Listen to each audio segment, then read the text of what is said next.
probably the most important part about taking astrophotography, camera settings. These are the ones that probably I get the most questions about. So I'm going to run you through the 3 key things you need to know. And that's ISO, aperture, and your shutter speed. So for ISO, this is the easiest one. Just set it to 3200 as a default and go from there. That'll make it might make your images a little bit grainy. If it does, bump it down to 1600 and try again.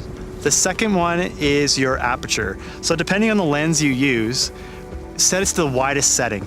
This lens I have is a f1.4 aperture, so I have it set to f1.4. So if you have an f2.8 or an f4 lens, set it to the widest aperture you possibly can. And the last one is the shutter speed. This is probably the trickiest because it depends on the focal length of your camera lens.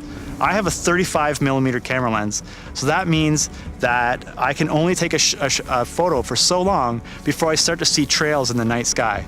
And for 35mm, I know just by memory it's about 11 or 12 seconds before I start to see those lines. I want pinpoint stars, so I can't go beyond that. So there's a great app you can use called Dark Skies, and that will allow you to enter in your camera as well as the focal length of your camera lens, and it will spit out a number for you, and that's your shutter speed, and it'll tell you exactly how long you need to take the photo before you start to see those trails. And it really depends on the focal length of your camera.